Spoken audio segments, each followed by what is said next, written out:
నమస్తే, జై శ్రీరామ్ సార్. ఇది Tata Altroz excite variant sir, diesel బండి. 2023 ఒకటో నెల మ్యానుఫ్యాక్చరింగ్ ఉంది, 2023 మూడో నెల రిజిస్ట్రేషన్ వెహికల్. జస్ట్ 20,500 మాత్రమే తిరిగింది సార్. టోటల్ జెన్యూన్ ఉంది బండికి. దాదాపు 80% వరకు టైర్లు ఉన్నాయి, స్టెప్ని అన్యూజ్ ఉంది. బండి మేజర్గా అయితే ఎక్కడ ఎలాంటి డ్యామేజ్ లేదు సార్. ప్రతి పీసుకు మాత్రం చిన్న చిన్న గీతలు ఉన్నాయి. టోటల్ అంటే టోటల్ జెన్యూన్ వెహికలే. బండికి ఆటో క్లైమేట్ కంట్రోల్ ఏసీ ఉంది, పుష్ బటన్ స్టార్ట్ వచ్చింది. 20,481 కిలోమీటర్లు మాత్రమే తిరిగింది. టోటల్ జెన్యూన్ ఉంది. టాటా ఆల్ట్రోజ్ 2 ఎయిర్ బ్యాగ్స్ వచ్చినాయి. ఆటో క్లైమేట్ కంట్రోల్ ఏసీ ఉంది, పుష్ బటన్ వచ్చింది, వాల్యూమ్ కంట్రోల్స్ ఇచ్చిండు. బండికి సంబంధించిన ఏ పీస్ రిప్లేస్ కాలే, ఎక్కడ ఎలాంటి డ్యామేజ్ లేదు. అలై వీల్స్ వచ్చినాయి, టైర్లు ఉన్నాయి, ఇన్సూరెన్స్ ఉంది. టోటల్ జెన్యూన్ ఉంది సార్ వెహికల్ అయితే.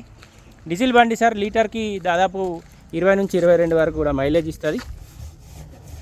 బండి లొకేషన్ మటుకు జగిత్యాల మా చరిత్ర కార్ బజార్ ఆఫీస్లో ఉంది. ఫర్దర్గా దీనికి సంబంధించిన డీటెయిల్స్ అయితే యూట్యూబ్లో అప్లోడ్ చేస్తారు సార్, చూడండి. ఫర్దర్గా ఇంకేమైనా డీటెయిల్స్ కావాలంటే 9885985158 కాల్ చేయండి. టోటల్ జెన్యూన్ ఉంది సార్ వెహికల్ అయితే. మేజర్గా అయితే ఏం డ్యామేజ్ లేదు. డీజిల్ బండి లీటర్కు 20 నుంచి 22 వరకు మైలేజ్ ఇస్తుంది. లెదర్ సీటింగ్ తోటి ఉంది సార్. ఇంటీరియర్ కూడా డ్యామేజ్ లేదు, నీట్గా ఉంది చాలా. జస్ట్ 20,500 మాత్రమే తిరిగింది. ఈ ఒక్క పీస్కి మాత్రం చిన్న డ్యామేజ్ ఉంది.